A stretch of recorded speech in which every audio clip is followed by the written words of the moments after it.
আপনার কাছে একটু জানতে চাইবো যে রুট ক্যানাল তো অনেকেরই করার দরকার হয়, কাদের ক্ষেত্রে রুট ক্যানাল এবং রুট ক্যানালের পরবর্তী সময়টাতে কি কি ধরনের ফলো আপ বা কি কি ধরনের প্রোটোকল তাদেরকে মেনটেন করতে হয়? এটা আমাদের বাংলাদেশের দন্ত চিকিৎসার ক্ষেত্রে রুট ক্যানালটা খুবই একটা ইম্পর্টেন্ট ইস্যু। এখন অনেকের যেটা আমাদের যারা দর্শক সাধারণ আছে আসলে অনেকের কনফিউশন যে বিষয়টা কখন রুট ক্যানাল করব কখন ফিলিং করব। অনেক সময় দেখা যাচ্ছে যে পেশেন্ট আমাদের চেম্বারে আসে ফিলিং বলে যেটা ফিলিং করে দেওয়া যায় কিনা, আসলে তখন আমরা বলি না রুট ক্যানাল করতে হবে, এটা আপনাকে কেন করতে হবে সেই বিষয়টা যদি আমি খুব সাধারণভাবে যদি আপনাকে বুঝাই বলি, সেটা হচ্ছে যে আপনি জাস্ট একটা কল্পনা যদি আমরা করি যে আমরা এই আঙ্গুলটার মধ্যে এটাকে যে দাঁত হিসেবে কল্পনা করি, প্রথমে যে লেয়ারটা থেকে সেখানে কিন্তু প্রথম ক্যারিসটা ডেভেলপ করে, সেটা হচ্ছে এনামেল।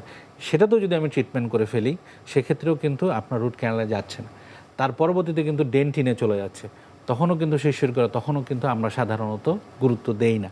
সেক্ষেত্রে আমরা বলি যে ঠিক হয়ে যাবে, অথবা যাচ্ছি, অথবা 32টা তো দাঁত আছে, একটা চলে গেলে কি হবে।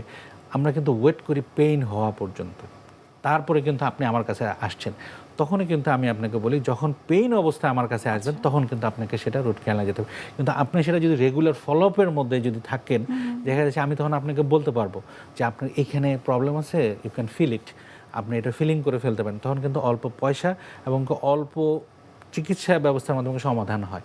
এখন এই গর্তটা যদি আমার নার্ভের মধ্যে টাচ করে যায় তখনও কিন্তু আমরা ততটা সতর্ক না, হয়তো অ্যান্টিবায়োটিক অথবা পেন কিলার খেয়ে কিন্তু স্টপ করে দিচ্ছি।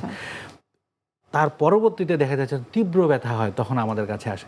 যখন অর্থাৎ আমরা বলতে পারি যখন পেইন পর্যন্ত চলে আসে তখনই আপনার রুট ক্যানাল ডিসিশন নিয়ে থাকেন।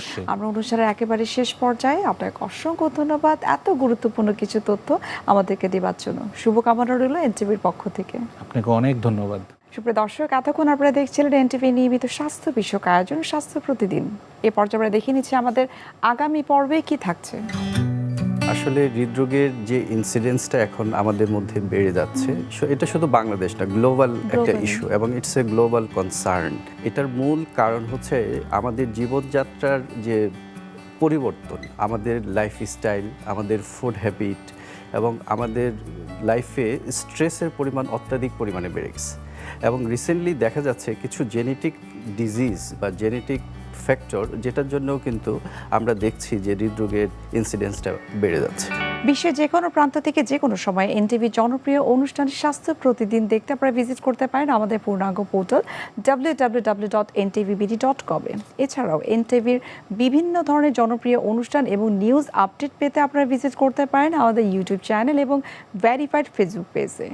সুপ্রিয় দর্শক, আজ এখানেই শেষ করতে হচ্ছে, দেখা হবে আবারও আপনাদের সঙ্গে। সে পর্যন্ত আপনারা সবাই ভালো থাকুন, সুস্থ থাকুন।